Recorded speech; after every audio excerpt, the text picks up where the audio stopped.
Hi, it's me, Zoe! Ang batang from this to this! Opo, ngayon nga ay nanonood kami magkakapatid! Pinapanood lang naman po namin yung pagkikita namin ni Ate Erica! Ang batang from this to this. O, diba, bilib na bilib si Bunso? Pero yung pinaka nakakabilib sa lahat, yung pagpunta ko dito sa kusina, nandito na naman si Mami. Alam niyo naman na kapag nilambing ko siya, bigla na lang akong bibigyan ng gawain. Aray ko.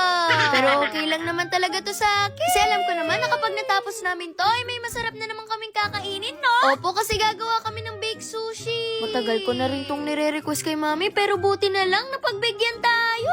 Ay, naku, sabi ko naman sa inyo na hindi uso ang diet sa pamilyang to. At sa puntong yan, ginagayat na ni Mami yung mga pepino.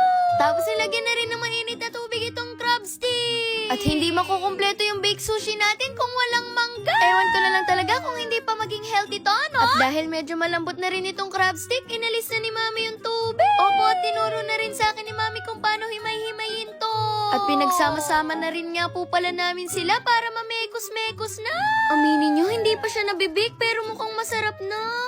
Oo, Zion, hindi pa talaga nabibig. At kahit nga sobrang nakikutan ako kay Bunso dyan, kailangan ko nang gupitin tong siwi. Opo, kasi kailangan tong isama sa pagmimekos-mekos ni Mami. At naglagay na rin si Mami dyan ng sesame oil. At syempre, hindi rin makukumpleto yan kung walang kanin, no? Opo, may mas maliit pang ginawa si Mami kasi baka daw mabite. At ito na yung paborito kong po. Na ilalagay na nga natin yung minekos-mekos sa ibabaw ng kanin.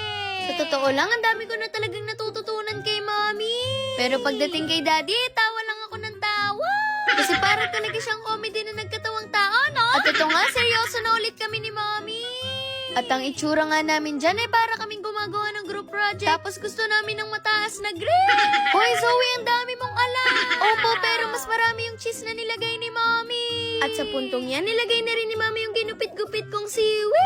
At dahil ready na nga po itong mga ito, ay nilagay na kaagad ni Mami sa oven. At syempre, hindi rin papayag si Mami na wala kaming masarap na iinumin. At dahil nga magka-group kami dito sa project na ito, ay tutulungan ko na ulit si Mami. Hoy, Zoe, wala kayo sa school. Pero seryoso, ang laking bagay ng mga ganitong klase ng bonding namin. Alam kong para sa iba, simpleng vlog lang to. Pero para sa amin, isang way to.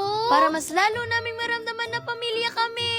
Mahirap na rin kasing hanapin tong bonding na to sa panahon ngayon. At dahil ngayon sa sobrang daming distractions, no? Hoy, Zoe, ba't nangangaral ka?